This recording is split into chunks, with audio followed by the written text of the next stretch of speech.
நல்லதொரு பாடலை பாடின மகளை கர்த்தர் தாமே ஆசீர்வதிப்பாராக. ஒரு முக்கியமான வேலை இது.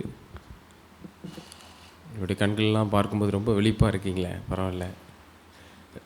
அந்த விழிப்பு விலகி செல்லாதபடி, வலிமையை இழந்து விடாதபடி கடைசி வரைக்கும் இருக்க வேண்டும் என்று சொல்லி நாம் ஜெபிப்போம். தேவனுடைய பரிசுத்த நாமத்திற்கு மகிமை உண்டாவதாக. இந்த வேளையிலும் நாம் தேவனுடைய சமூகத்தில் ஒரு மிகப்பெரிய ஒரு பாடத்தை நாம் தியானிக்க இருக்கிறோம், சரிங்களா? அந்த தியான பகுதியானது நம்மளுடைய அன்றாட வாழ்வுக்கு இருக்கக்கூடிய ஒரு பகுதி. எந்த செய்தி எந்த இடத்துல எடுத்தாலும் இந்த வார்த்தை எனக்கு சொல்லாமல் இருக்க மாட்டேங்கிறேன். முக்கியமான செய்தி அப்படின்னு வார்த்தை சொல்லுவேன், கவனிச்சிருக்கீங்களா? அது எந்த செய்தி எடுத்தாலும் எனக்கு சொல்ல வந்துடும், இது முக்கியமான செய்தி, முக்கியமான செய்தி என்று சொல்லி.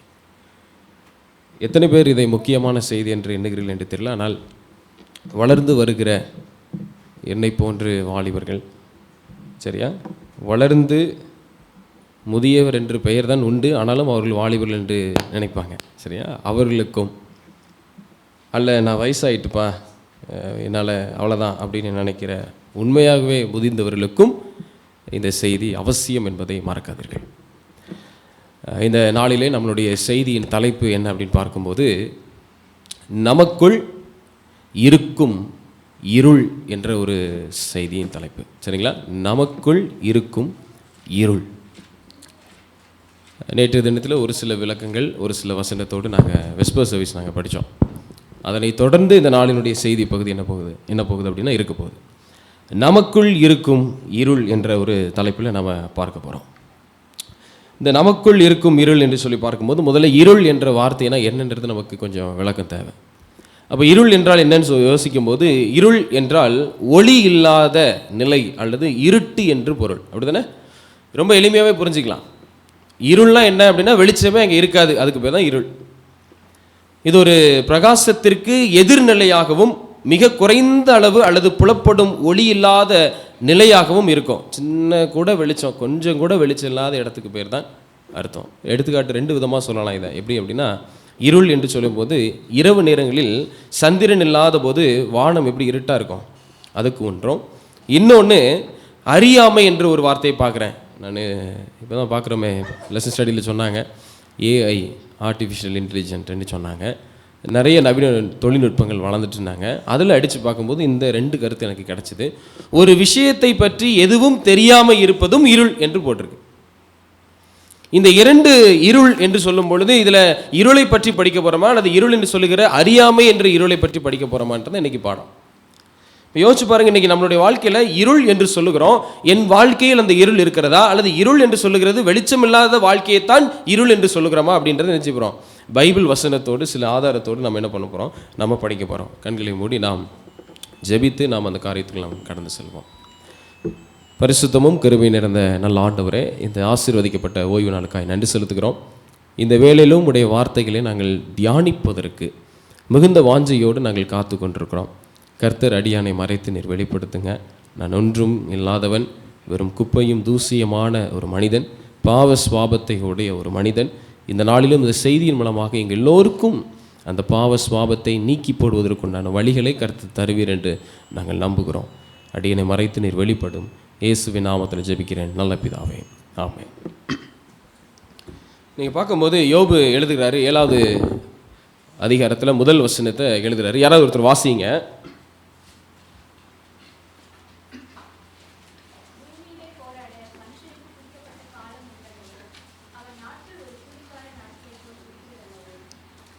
பூமியிலே போராட மனுஷனுக்கு குறிக்கப்பட்ட காலம் உண்டல்லவோ, அவன் நாட்கள் ஒரு கூலிக்காரன் நாட்களைப் போல இருக்கிறதல்லவோ. ரொம்ப அழகாக புரிஞ்சுக்கோங்க.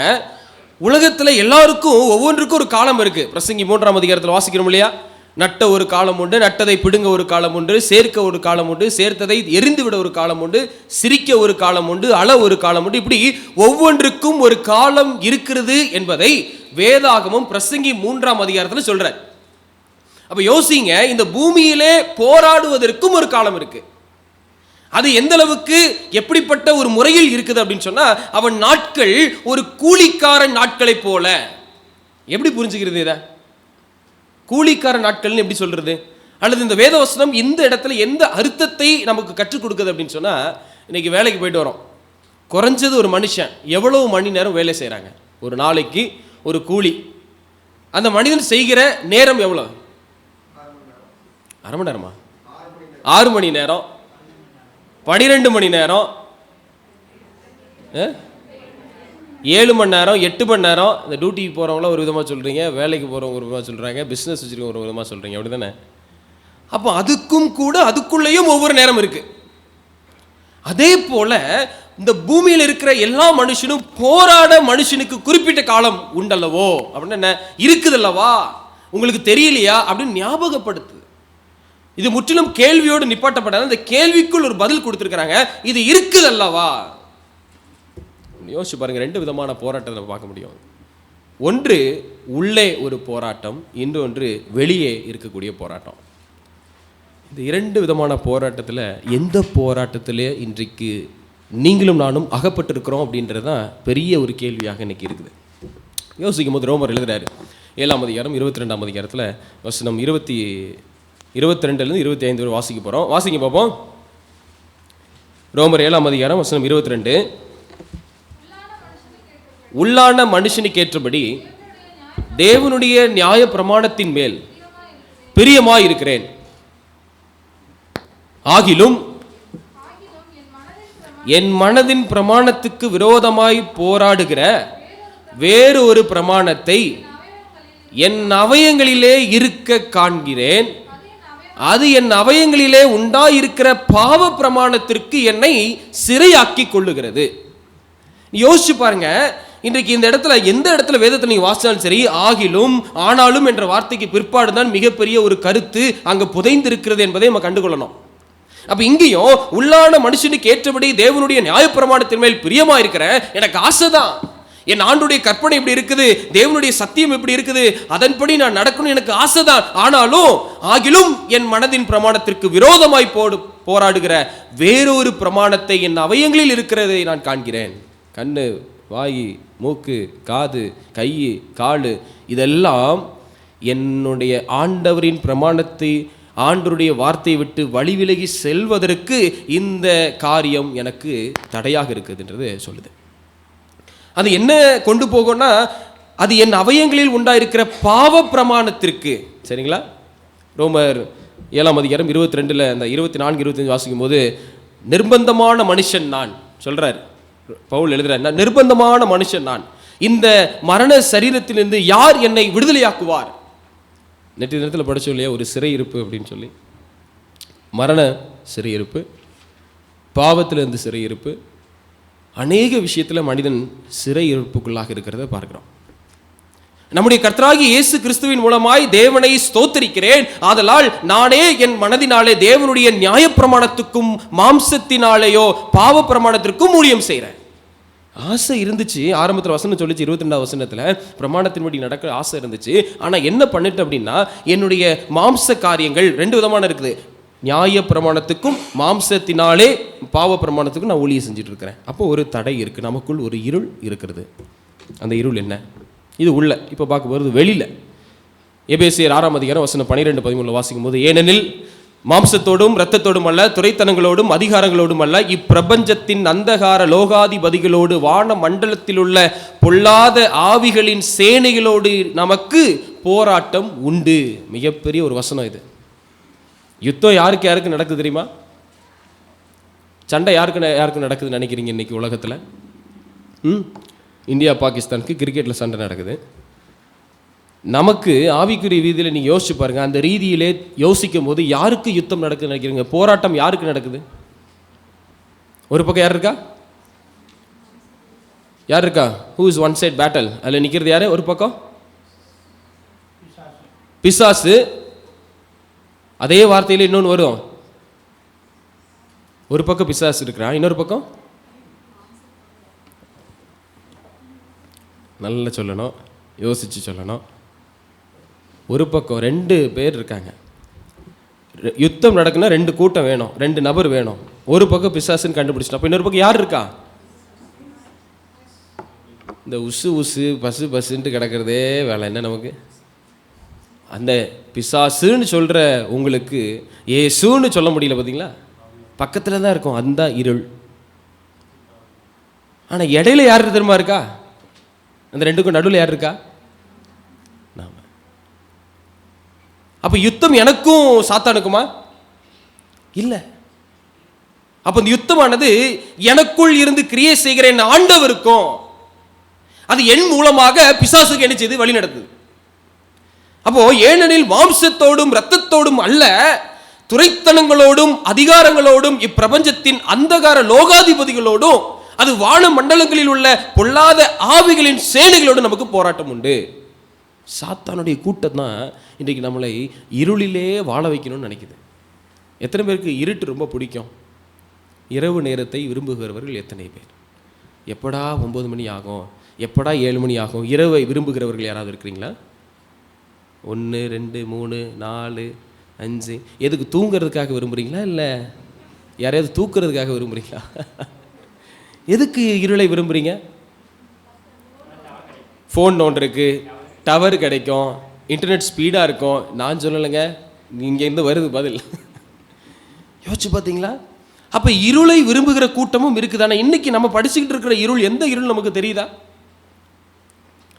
நம்ம படிக்கிற இந்த இருள் எந்த இருள்னா, நீங்கள் நினைக்கிற மாதிரி அந்த லைட் இல்லாத இடம், நம்ம முதல்ல படிச்சோம் இருள் என்ன, வெளிச்சம் இல்லாத ஒரு இடத்துக்கு பேர் தான் இருள் என்று. அந்த இருளை பற்றி நான் பேசலை. இப்போ பாவம் என்று சொல்லுகிற இருளை குறித்து நாம் படிச்சுட்டு இருக்கோம். அப்போ இந்த பாவம் என்று இருளை போக்குவதற்கு நான் என்ன செய்யட்டா தான் படிச்சுட்டு இருக்கோம். அடுத்த 13 வருஷத்தை வாசி முடிச்சிருவோம். ஆகையால் தீங்கு நாளிலே அவைகளை நீங்கள் எதிர்க்கவும். எவைகளை எதிர்க்கவும்? பாவத்தை எதிர்க்கவும், இருளின் வாழ்க்கையிலிருந்து வெளியே வரணும்னு முயற்சிக்கிற அந்த விஷயத்தை எதிர்க்கவும், சகலத்தையும் செய்து முடித்தவராய் நிற்கவும் திராணி உள்ளவர்களாகும்படிக்கு தேவனுடைய சர்வாயுத வர்க்கத்தையும் எடுத்து கொள்ளுங்கள். சும்மா நம்மளால தெம்புலாம் ஒன்றும் முடியாது. எப்படி தானே? நம்ம படித்த உடனே நம்ம டாக்டர் ஆயிடலாமா? படித்தா உடனே பாஸ்டர் ஆயிடலாமா? படித்த உடனே எல்லா இந்த இன்ஜினியர் என்னெல்லாம் சொல்கிறாங்களோ அத்தனையும் ஆயிடலாமா? படித்த உடனே ஆயிடலாம், டிகிரி ஒன்று கொடுக்குறனால ஆயிடலாம். ஆனால் அந்த வேலைகளை செய்வதற்கு தெம்பையும் வெள்ளத்தையும் யார் தர்றாருன்னு நம்ம பார்த்தோம். ஒரு 2 மாதத்துக்கு முன்னாடி படித்தோம், காணிக்கையை பற்றி படிக்கும்போது பார்த்தோம் இல்லையா? எனக்கு சகலத்தையும் கொடுப்பதற்கு தேவனுடைய பலன் இல்லாமல் நான் ஒன்றும் செய்ய முடியாது அப்படின்னு பார்க்குறோம். அப்போ இன்றைக்கும் இந்த ஒரு விஷயத்திலையும் இந்த பாவ பிடியிலே சிக்கியிருக்கிற நாம் எல்லோரும் மீட்கப்பட வேண்டும் அப்படின்னு சொன்னால், அதிலிருந்து வெளியில் வரணும் அப்படின்னு சொன்னால் நம்மளால் ஒன்றும் முடியாது என்பதை முதலாவது புரிஞ்சுக்கணும். ஏன்னா வேதம் என்ன சொல்லுகிறதோ அப்போஸ்தலரில் எழுதியிருக்கிறாரு 4ஆம் அதிகாரம் நினைக்கிறேன், 4:12 நினைக்கிறேன். இரத்தம் சிந்துதல் இல்லாமல் பாவ மன்னிப்பு கிடையாது. அப்போ ஒரு ரத்தம் அப்படின்னு ஒரு விஷயம் சிந்துனா அது கிறிஸ்துவின் ரத்தமாகத்தான் இருக்க வேண்டாம். சும்மா ஆட்டை எடுத்து சிந்தனால மாறிடுவோமா? இல்லை நம்ம ரத்தத்தை அப்படி லைட்டாக கிழிச்சு போட்டால் மாறிடுமா? இல்லை. தேவனுடைய ரத்தம் நமக்காக சிந்தப்படாவிடில் நம்மளுடைய பாவங்கள் மன்னிக்கப்படாது என்பதை நீங்கள் மறக்க வேண்டாம். இப்போ யோசிச்சு பாருங்கள், இன்றைக்கி நமக்குள் இருக்கக்கூடிய இருளை நான் எப்படி போக்குவது? ரொம்ப எளிமையான முறையில் இந்த செய்தியை நான் எடுத்துகிட்டு வந்திருக்கிறேன். ஆனால் கேட்கக்கூடியவர்கள் எளிமையான முறையில் எடுத்துடக்கூடாது. விளங்கிட்டீங்களா? நான் எடுத்துகிட்டு வந்த விதங்கள் ஒருவேளை எளிமையாக இருக்கலாம், பேசுகிறது எளிமையாக இருக்கலாம். ஆனால் நீங்கள் புரிந்து கொண்டு வாழ்க்கையில் நீங்களும் நானும் அபியாசிக்க வேண்டிய இடத்துல போகும்போது அது எளிமையாக மாறிவிடக்கூடாது. என்னுடைய இருள், என் வாழ்வில் இருக்கக்கூடிய இருள் நீக்குவதற்கு நான் என்ன செய்ய வேண்டும்? முதல் காரியம் நான் செய்ய வேண்டியது தீர்மானியுங்கள். என்ன பண்ண வேண்டியிருக்கு? தீர்மானம் செய்யணும். எந்த தீர்மானம், எதிலிருந்து தீர்மானம் அப்படின்னு யோசிக்கும் போது இதை யாரை வச்சு நம்ம பார்க்க போறோம் அப்படின்னா, தானியேல் 1ஆம் அதிகாரத்தில் வசனம் 8, 9 இந்த 2 வசனத்திலிருந்து பார்க்க போறோம். நான் தீர்மானம் செய்ய போறேன், யாரை போல தீர்மானம் பண்ண போறேன் அப்படின்றத அழகா நம்ம வாசிக்க போறோம். சரிங்களா? அதில் ரொம்ப குறிப்பாக பார்க்கும்போது இந்த தீர்மானம் எப்படி இருக்கணும் அப்படின்னா, நான் செய்ய மாட்டேன் அப்படின்னா நான் செய்ய மாட்டேன், என்னால் முடியாது அப்படின்னு சொன்னால் என்னால் முடியாது அப்படின்றத மறக்கக்கூடாது. அப்போ வாசிப்போமா? தானியேல் 1ஆம் அதிகாரம் வசனம் 8, 9 வாசிப்போம். வாசிங்க. தானியேல் ராஜாவின் போஜனத்தினாலும் அவர் பானம் பண்ணும் திராட்சரசத்தினாலும் தன்னை தீட்டுப்படுத்தலாகாதென்று தன் இருதயத்தில் தீர்மானம் பண்ணிக்கொண்டு தன்னை தீட்டுப்படுத்தாதபடிக்கு பிதாக்களின் தலைவனிடத்தில் வேண்டிக் கொண்டான். நல்ல கவனிங்க, இந்த இடத்துல ரொம்ப அழகா நமக்கு தெரியும், ஏற்கனவே தெரிஞ்ச பகுதியும் கூட. தானியேல் ராஜாவின் போஜனத்துல எடுக்கிறதுக்கு உட்கார்ந்து இருக்கிறான். ஏன் அந்த இடத்துல தானியேலுக்கு ராஜாவின் போஜனம் கிடைச்சது? யாராவது சொல்ல முடியுமா? எதுக்கு கொடுக்கப்பட்டுச்சு ராஜாவின் போஜனம்? தானியேல் எங்க இருந்து வந்தாரு, எதுக்கு வந்தாரு? சொல்லுங்க பாப்போம். One word answer. தானியேலுக்கு ஏன் ராஜா உணவு கொடுக்கப்பட்டுச்சு? தானியேல் ஏன் இந்த இடத்துக்கு வந்தாரு? யாராவது சொல்லுங்க பாப்போம். படிச்சிருக்கீங்களா? பாபிலோனிலிருந்து சிறைப்பட்டு வந்தார். கல்தேயர் மொழிகளை கற்றுக் கொடுக்கணும்னு சொல்லிட்டு அங்கே ஒரு திட்டம் இருந்தது. அதெல்லாம் 4வது 3வது வசனத்தில் நீங்கள் வாசிக்கலாம். அப்போ இந்த இடத்துல அவரை கவனித்துக்கொள்ள அவங்களுக்கு என்ன அப்படின்னா, அவங்கள ட்ரெயின் பண்ணுறாங்க. ஒரு ட்ரைனிங் இருக்கக்கூடிய இடத்துல இவருக்கு தானியேலுக்கு ஒரு சாப்பாடு கிடைக்குது, தானியேலுக்கும் தானியேல் நண்பர்கள் கொடுக்கப்படுது. அங்கே ஒரு தீர்மானம் பண்ணுறாரு, தன்னை தீட்டுப்படுத்தக்கூடாது அப்படின்றக்காக. ராஜா உணவுன்னு அவ்வளவு தீட்டுப்பட்ட காரியமா? எபிட்ட ஒரு கொஸ்டின் கேட்குறேன், பக்கத்தில் இருக்கனாலும் மாட்டிக்கிட்டான். நம்ம சாப்பாடுக்கும் ராஜாக்கள் சாப்பிட்ற சாப்பாடுக்கும் என்ன வித்தியாசம், எப்படி இருக்கும்? மேபி அவர் நிறையா சொத்துலாம் இருக்கிறதுனால அவருக்குன்னு ஒரு டயட்டீஷியன் வச்சு அவருக்கு தேவையான ஃபுட் அப்பெல்லாம் வச்சு பயங்கரமாக இருக்கலாம். ஓகே, நம்மளது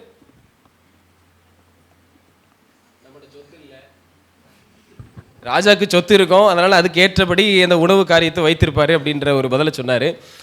நம்மகிட்ட சொத்து இல்லை, அதனால் நம்ம ஒரு கஞ்சி கூழ், என்ன மரியம்மா, கஞ்சி கூழ் நமக்கு ஏற்ற மாதிரி இருக்கலாம். நமக்கு ரசஞ்சோறு இல்லையா, ரசஞ்சோறு.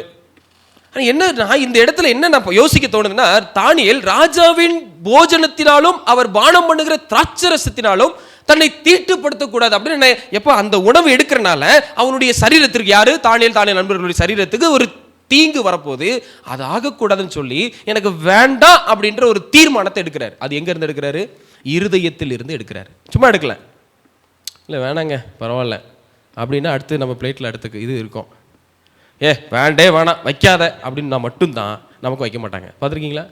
ஒரு கல்யாணத்துக்கு போகிறோம், ஃப்ரெண்ட்ஸ் எல்லாம் சொல்லுவாங்க, அப்போ இந்த சில்லி சிக்கன் கொஞ்சம் எடுத்து வையன் அப்படிமா. இல்லை நான் சாப்பிட மாட்டேன், நானும் சொல்லுவேன் நான் சாப்பிட மாட்டேன் அப்படிமே. ஆரம்ப காலத்தில் விடக்கூடிய நாளத்தில் அப்போ நான் சொல்லுவேன், வச்சா நல்லா இருக்குன்னு மனசில் தோணிடும், ஆனால் வைக்க மாட்டேன். நான் நிறைய நேரத்தில் நம்ம வாலிபுல் அப்படி தான், கடைக்கு போவோம், வீட்டிலேருந்து யோசிச்சிருப்போம், நம்மகிட்ட 40 ரூபா இருக்குது, ஒரு நைஸ் தோசை 25 ரூபா, ஒரு முட்டை ஆம்லேட் போட்டால் முடிஞ்சு 45 ரூபாயில் எல்லாம் முடிச்சுட்டு வந்துடலாம் நினச்சிட்டு போயிருப்போம். அங்கே போனோடனே டிக் டிக் டக் டக்குன்னு 2 சவுண்டு கேட்கும். அந்த ரைஸ்க்கு பார்த்த உடனே ஒரு எக் ரைஸ் வேணால் ஆஃப் ரைஸ் சாப்பிட்டு போயிடலாமா, தண்ணி குடிச்சு படுத்துக்கலாம், நமக்கு தோணுது அந்த எண்ணங்கள். வீட்டில இருந்து கிளம்பும் போது நமக்கு ஒரு யோசனையோடு போவோங்க, ஆனால் அங்கே போயிட்டு ஹோட்டலில் செய்கிறத பார்க்கும்போது வேலை யாரையாவது நல்லா இழுக்கும் போது நம்மளை இழுத்துறோம். அப்போ நம்மளுடைய தீர்மானம் எதன் அடிப்படையில் இருக்கு? இந்த இடத்துல இந்த தானியேல் எப்படி தீர்மானம் எடுத்தார்? அப்போ என்னுடைய வாழ்க்கையில இதுவும் ஒரு வகையான இருள் என்பதை நான் சொல்ல வரேன். நம்ம சாதாரணமாக நினைப்போம், இதெல்லாம் ஒரு தப்பா பிரதர், இதெல்லாம் ஒரு விஷயமா பிரதர் நினைக்கிறோம், அதுதான் பெரிய விஷயம் அப்படின்றது மறக்காதீங்க. அப்ப சின்ன சின்ன விஷயங்களில் தான் பாவன்மலை ஊடுருவி என் வாழ்க்கை இருளுள் மூழ்கிறது என்பதை மறக்காதீங்க எப்பவுமே. அப்ப அவர் எடுக்கிறாரு, தன் இருதயத்திலே தீர்மானம் பண்ணிக்கொண்டு. அதுக்கு என்ன பலன் கிடைச்சது அப்படின்னு வாசிக்கும் போது அடுத்த ஒரு வார்த்தையை பார்க்கிறோம். 9வது வசனத்தை வாசிக்கும் போது, தேவன் தானியேலுக்கு பிரதானிகளின் தலைவனிடத்துல தயவும் இரக்கமும் கிடைக்கும்படி செய்தார். ஆமென், பிரைஸ் தி லார்ட். சொல்லுங்க, இந்த இடத்துல அவனுக்கு கிடைத்த மிகப்பெரிய ஒரு வெற்றி என்னன்னா, ஆண்டவர் கொடுக்கிறாரு, அங்க இருக்கக்கூடிய அதிகாரிகள் கண்களுக்கு முன்பதாக தயவும் இரக்கமும் அவனுக்கு பெற்றது. நம்மளும் இருதயத்தில் ஒரு வைராக்கியமான ஒரு தீர்மானத்தை இன்னைக்கு எடுத்தோன்னு சொன்னால் நமக்கும் தேவனிடத்தில் தயவும் இரக்கமும் நமக்கு கிடைக்கும். ஆமென். இன்னைக்கு நம்ம என்ன செய்யறது இல்லை அப்படின்னா, இருதயத்திலேருந்து தீர்மானம் எடுக்கிறதே இல்லை. தீர்மானமே எடுக்கிறதில்ல, அப்புறங்க இருதயத்திலேருந்து எடுக்கிறது ஃபஸ்ட்டுன்னு ஒரு யோசிக்கலாம். ஆனால் நம்மளுடைய வாழ்க்கையிலிருந்து இருள் நீங்கணும்னு சொன்னால், பாவ இருள் நம்மளை விட்டு போகணும்னு சொன்னால், இருதயத்தில் தீர்மானம் எடுப்பது அவசியமாக இருக்கிறது. தொடர்ந்து வாசிக்கும் போது அடிக்கடி நினைப்போம் இல்லையா, பாஸ்டர் எல்லாம் சரிதான், ஆனால் விழுந்துடுறேனே பாஸ்டர். இங்கே யாராவது விழாத மனுஷர்கள் இருக்கிறீங்களா? வண்டியிலேருந்து கேட்கல, வாழ்க்கையிலேருந்து கேட்குறேன். வாகனத்தில் விழுந்தவர்கள் அநேகம் இருக்கலாம், வாழ்க்கையில் விழுந்தவர்கள் அதை விட அதிகம் இருப்பார்கள். அப்படி தானே? யோசிச்சு பாருங்க. விழுகிறேன் பாஸ்டர், சரி இருந்தாலும் பரவாயில்ல, மீண்டும் எழுந்து தீர்மானிங்க. நமக்கு சொல்லிக் கொடுக்கிறார் கிறிஸ்து. வேதம் இருக்குதா? அங்க போட்டிருக்கு பாருங்க, அந்த வசனத்தை வாசிங்க. நீதிமொழிகள் 24ஆம் அதிகாரம் 16வது வசனம் என்ன சொல்லுது? நீதிமான் 7 தரம் விழுந்தாலும் திரும்பவும் எழுந்திருப்பான், துன்மார்க்கரோ தீங்கிலே இடருண்டு கிடப்பார்கள். அப்படின்னா என்ன அர்த்தம் அப்படின்னா, இன்னைக்கு நீதிமான் விழுந்தாலும் சரி 7 தடவை. அப்படின்னா என்னங்க அர்த்தம்? ஒருத்தரை மன்னிக்கிறதுக்கு இதே மாதிரி ஒரு வார்த்தை உண்டு, ஞாபகம் இருக்கா? 7 70 தடவை. இதுவரையும் கால்குலேஷன் கண்டுபிடிச்சிங்களா? 7 × 70 490 அப்படிலாம் கணக்கெல்லாம் போட்டாங்க. அப்படி போயிட்டே இருக்கும்போது அதுக்கு எண்ணிக்கையே இல்லை. ஒருவேளை நான் உண்மையாகவே பாவ இருளில் இருக்கிறேன்னு நம்ம கண்டுபிடிச்சிட்டிங்கன்னு வைங்களேன், நமக்குள்ளே ஒரு இருள் இருக்குன்னு தெரிஞ்சா விழுந்தாலும் சரி மறுபடியும் எந்திரிங்க. ஆனால் நமக்குள்ளே என்ன தெரியுமா பிரச்சனை? விழுந்ததுக்கப்புறம் தான் எந்திரிக்கவே மாட்டோம். அப்படியே எந்திரிக்க முயற்சி பண்ணாலும் பக்கத்தில் இருக்கிறவன் நம்மளை என்ன பார்ப்பான்? பக்கத்து வீட்டுக்காரன் நம்மளை என்ன பேசுவான்? சபைக்கு ஒருவேளை நம்ம விட்டுட்டு கொஞ்ச நாள் நான் விடலை, ரொம்ப நாளாக வரவே இல்லை, திடீர்னு நான் வரேன்னு சொல்லும்போது இவங்க என்ன சொல்லுவாங்க? இந்த பிரதர், இந்த சிஸ்டர் நம்மளை பற்றி என்ன நினைப்பாங்க? அடுத்தவன் நினைக்கிறதுக்கு உங்களுக்கு என்ன சம்பந்தம் இருக்குன்னு கேட்குறேன். கிறிஸ்து தானே கேள்வி கேட்கணும். கிறிஸ்து தானே நம்மகிட்ட பேச போகிறாரு. பக்கத்தில் இருந்த அக்காவா அண்ணனா பேச போகிறாங்க? நல்லா புரிஞ்சுக்கோங்க, தீர்மானம் எடுக்கிறதுல ரொம்ப தெளிவாக இருக்கணும். விழுந்துட்டேனே போயிட்டேனே அப்படின்னு சொல்லிட்டா போயிட்டே தான் இருப்போம், விழுந்துட்டே தான் இருப்போம். சொல்லி கொடுக்குது வசனம், நீதிமான் 7 தரம் விழுந்தாலும் திரும்பவும் எழுந்திருப்பான். இல்லை, ஆண்டவர் நீதிமான்கிட்ட நல்லா பேசுவார், துன்மார்க்கிட்ட பேச மாட்டாருன்றோம். கீழே ஒரு வார்த்தை கொடுத்துட்டு பாருங்க, துன்மார்க்கரோ தீங்கிலே இடருண்டு கிடப்பார்கள். எல்லாரும் துன்மார்க்கத்தில் இருந்து தான் நீதிமான் ஆக்கப்படுகிறார்கள். யாரும் நீதிமான்கள் இருந்தே நீதிமான ஆக்கப்படுவதில்லை. விளங்கிட்டீங்களா? தேவன் வந்தது நோக்கமும் பாவத்தை வெறுத்து பாவியை நேசிக்கத்தான் வந்தார் என்பதை மறக்காதீங்க ஒருபோதும். அப்போ சொல்லிக் கொடுக்குற அந்த வார்த்தையை மீண்டும் நாம் எழுதிருக்கணும். அப்போ நமக்குள் இருக்கக்கூடிய இருள் போகணும் அப்படின்னு சொன்னால் நல்ல தீர்மானம் எடுக்க வேண்டும். 2வது காரியம் என்ன போட்டிருக்கு? சார்ந்து இருங்கள். யாரை சார்ந்து இருக்கணும்? யாரை சார்ந்து இருக்கணும்? ஒரு பாட்டு உண்டு தெரியுமா, ஞாபகம் இருக்கா? இயேசுவையே சார்ந்திருத்தல் எவ்வளவோ ஆனந்தம், லா லா லா லா லா லா லா லா.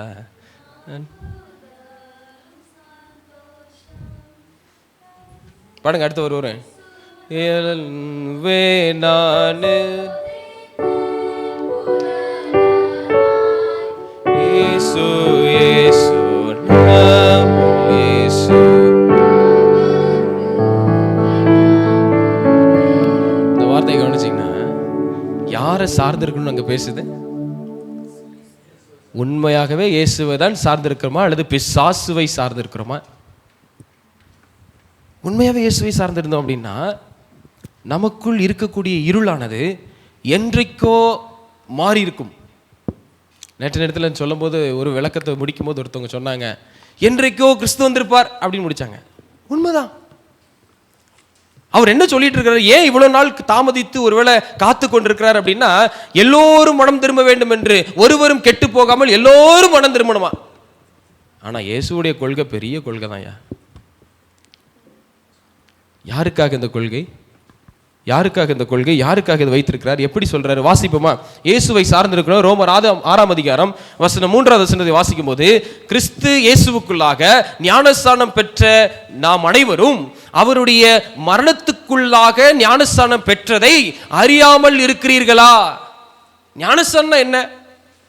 இன்னைக்கு ஞானஸ்தானம் எதுக்கெல்லாம் எடுப்பாங்க தெரியுமா? கல்யாணத்துக்கு ஞானஸ்தானம் எடுப்பாங்க, கல்லூரிக்கு போறதுக்கு ஞானஸ்தானம் எடுப்பாங்க. ஆனா எதுக்கு ஞானஸ்தானம் எடுக்கிறது இல்லை? உண்மையாகவே மன மாற்றத்திற்கு ஞானஸ்தானம் எடுக்கிறது இல்லை. நிறைய சபைகளில் நிறைய கம்ப்ளைண்ட் தான். கல்யாணம் எப்போ தெரியுமா சொல்லுவாங்க? அடுத்த மாதத்தில் கல்யாணம், இப்போ ஞானஸ்தானம் கொடுங்க பாஸ்டர். இந்த தப்பெல்லாம் நம்ம சபையில் யாரும் செஞ்சிடக்கூடாது. அதுக்கெல்லாம் ப்ரிப்பேர்ட். அதுதான் ஏற்கனவே அதுக்கெல்லாம் ஒரு திட்டம் இருக்குது, அதுக்குன்னு ஒரு ரூல்ஸ் இருக்குது, அதற்குன்னு கடைபிடிக்கிற சில திட்டங்கள் இருக்குது, அதை கடைபிடிக்கணும். கல்யாணத்துக்கு எடுத்து விடுங்க, சீட் எங்கேயும் கிடைக்கலன்னா ஸ்பைசர் காலேஜில் சீட்டு கிடச்சிரும். ஃபஸ்ட்டு அடுத்த 2 மாதத்தில் பையன் ஊருக்கு போக வேண்டியிருக்கு, படிப்பு இருக்குது, நீங்கள் கொஞ்சம் ஞானஸ்தானம். நம்ம சபையில் இன்னும் நடக்கலை, அதுக்காக நான் தப்பாக எடுத்துக்கூடாது. இதெல்லாம் நடக்குது. ஆனால் நம்ம சபையில் நடக்குது. நம்மன்னா சித்தோடு மட்டும் நம்ம இல்லைல்ல. எங்கெல்லாம் தேவனுடைய வருகைக்காக காத்திருந்து அட்வென்ட் திருச்சபை இருக்குதோ அதெல்லாம் நம்ம சபை தானே. எங்கேயாவது ஒரு ஊருக்கு போவேன், இந்த கல்யாண வீடுகள் ஏதாவது நிகழ்ச்சி அப்படின்னா போகும்போது நம்ம ஸ்கூல் பேர் நம்ம அந்த பேரை பார்த்துட்டு வைங்களேன், 7th Day அட்வென்டிஸ்ட் பள்ளிக்கூடம் பார்த்தா நம்ம ஸ்கூலுன்னு தான் வாய் போகுது. மதுரையில் இருக்கக்கூடிய 7th Day ஸ்கூல் வாய் போதா? போகாது. திருப்பூரில் இருக்கக்கூடிய 7th Day ஸ்கூல் வாய் போதா? போகாது. நம்ம ஸ்கூலு நம்மளை அறியாமலே நம்ம சொல்லுவோம். பார்த்துருக்கீங்களா? நம்ம சர்ச்சுப்பா. அந்த லோகோவை பார்த்த உடனே அப்போ அதெல்லாம் நம்மன்னு சொல்லுவோம்ல, அதனால தான் சொல்கிறேன். நம்ம யோசிச்சு பாருங்க, இயேசு கிறிஸ்துவுக்குள்ளாக ஞானஸ்தானம் பெற்ற நாம் அனைவரும் அவருடைய மரணத்துக்குள்ளாக ஞானஸ்தானம் பெற்றதை அறியாமல் இருக்கிறீர்களா? அடுத்த வார்த்தை, மேலும் பிதாவின் மகிமையினாலே கிறிஸ்து மரித்தோரிலிருந்து எழுப்பப்பட்டது போல நாமும் புதிதான ஜீவனுக்குள்ளவனாய் நடந்து கொள்ளும்படிக்கு அவருடைய மரணத்துக்குள்ளாகவும் ஞானஸ்தானத்தினாலே கிறிஸ்துவோடு கூட அடக்கம் பண்ணப்பட்டோம். பாருங்க, இன்னைக்கு சார்ந்திருப்பது அவசியம். அது ஆவியானவருக்குள்ளாக சார்ந்திருப்பது என்பதை மறக்க வேண்டாம். ரோமர் 8ஆம் அதிகாரத்தில் நீங்கள் வாசிப்போம். ரோமர் 8ஆம் அதிகாரம் வசனம் 10.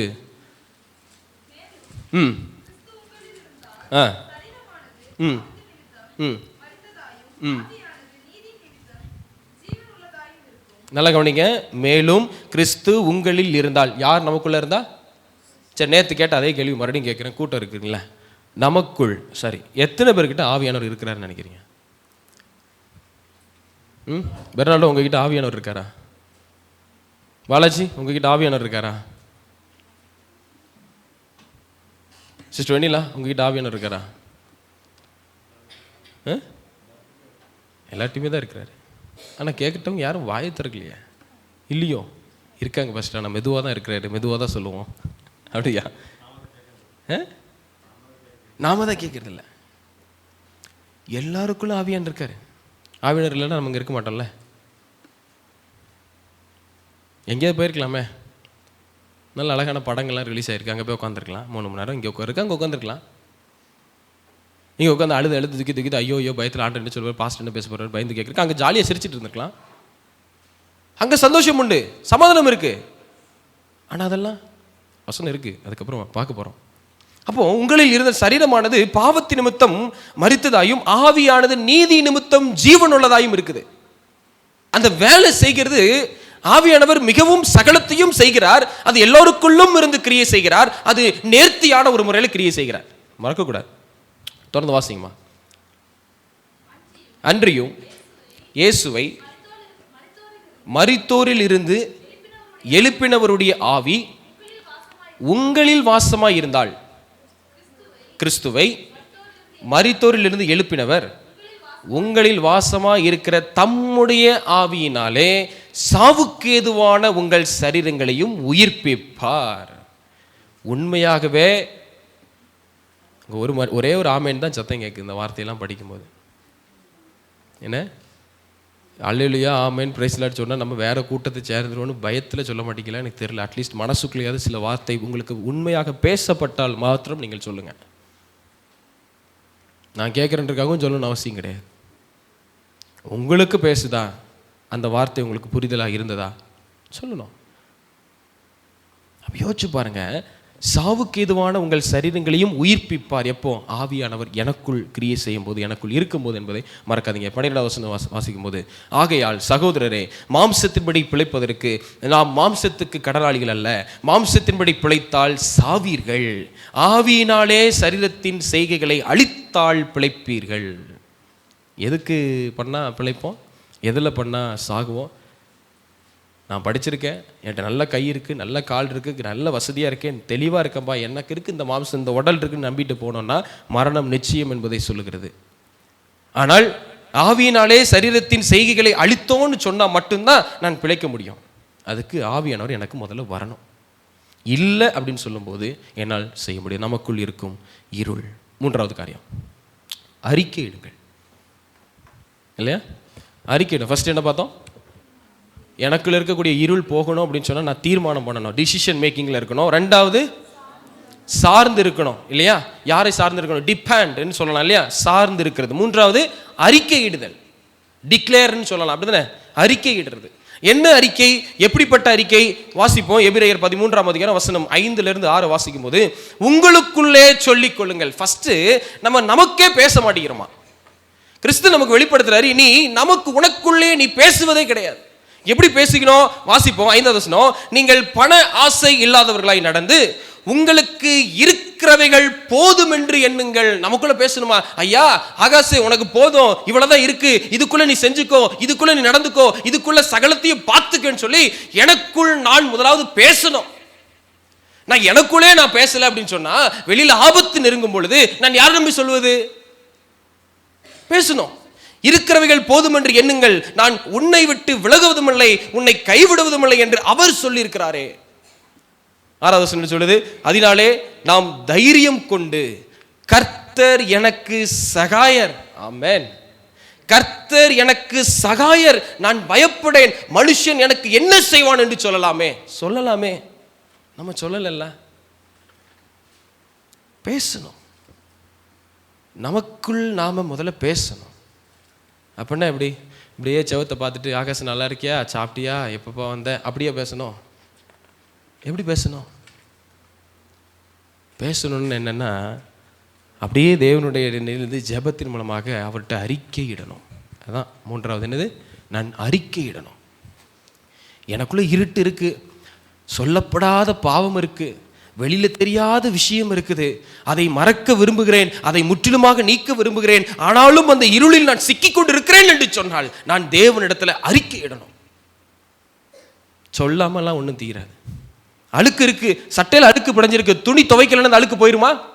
இந்த அறைக்குள்ள ஒருவேளை அழுக்கு இருக்கலாம், அதுல சோப் போட்டு அதை கிளீன் பண்ணா அழுக்கு போயிருமா? போகாது. அப்போ அறிக்கையிடணும், அங்க வேலை செய்யணும். எதுவுமே செய்யாம அழுக்கே போயிரு, அழுக்கே போயிருமா? போவாது. இந்த வாலிப வயசுல நமக்கு இப்படிப்பட்ட கரைகள் உண்டு.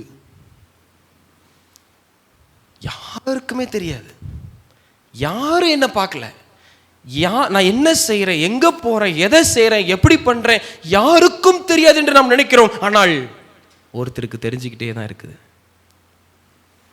ஒருத்தருக்கு தெரிஞ்சுக்கிட்டே இருக்கு. அதனால் நாம் தைரியம் கொண்டு கர்த்தர் எனக்கு சகாயரன் சாட்சி சொல்ல முடியுதா? இன்னைக்கு மாறதட்டே ஆண்டவர் எனக்கு இருக்கிறார், என்ன நடந்தாலும் பரவாயில்ல சொல்ல முடியுதா?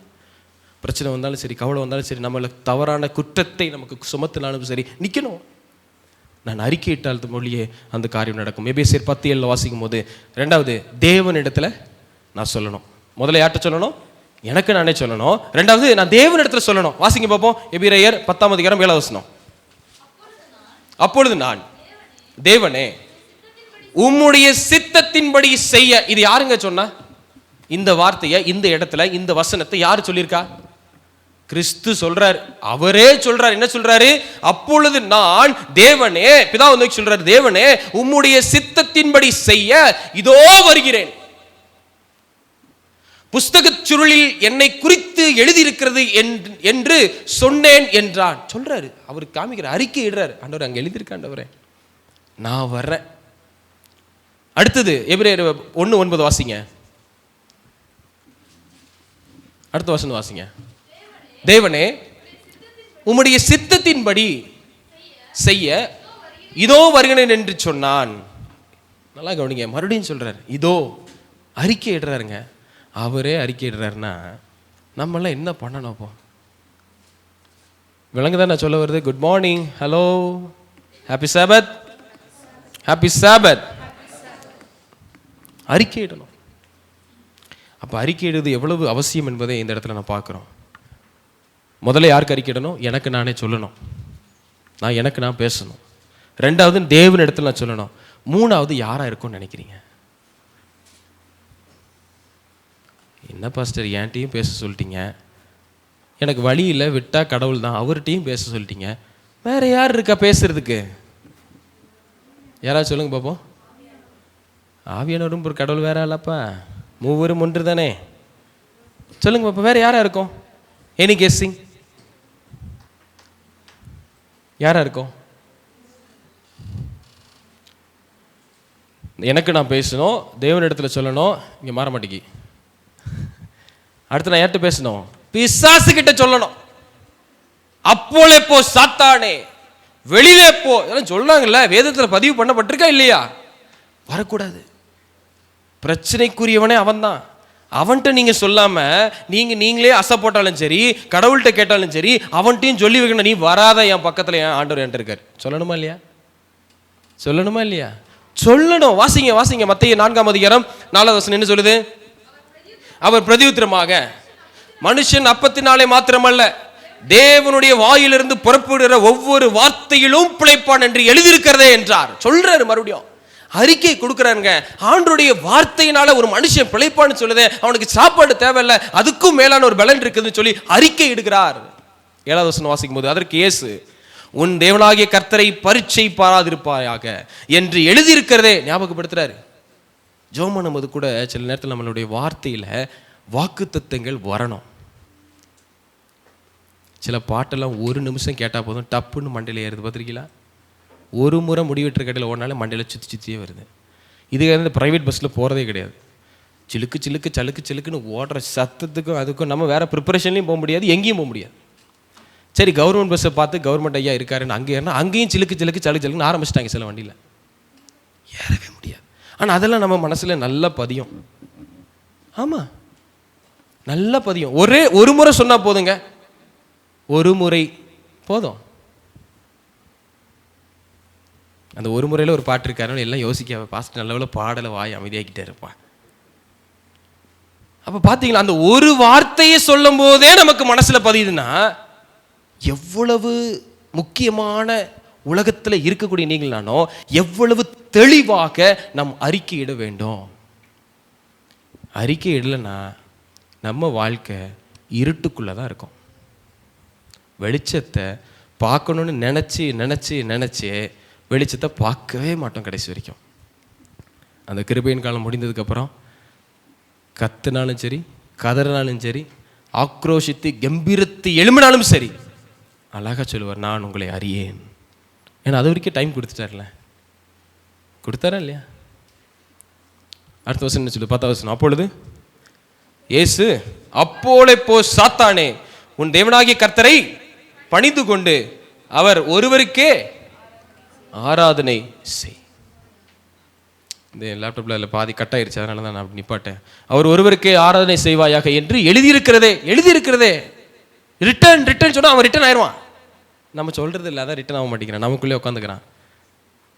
ஹூ இஸ் த மோஸ்ட், அதாவது ரொம்ப ரொம்ப ரொம்ப அதிகமான நெருக்கமான உங்களுடைய நண்பன் அல்லது என்னுடைய நண்பன் என்று சொன்னால் யார? சாத்தா வந்துட்டு பத்தில நம்ம உடனே சொல்லலாம், my Jesus is my Xavier, Jesus is my ஃப்ரெண்டுன்னு சொல்லுவோம். ஆனால் இல்லைங்க, அதுக்கு பதிலாக யார் தான் இருக்கிறா? ஆப்வியஸ்லி யார் தான் இருக்கிறாங்க பக்கத்தில்? சாத்தான் தாங்க இருக்கிறான். இடம் கொடுக்குறோம்.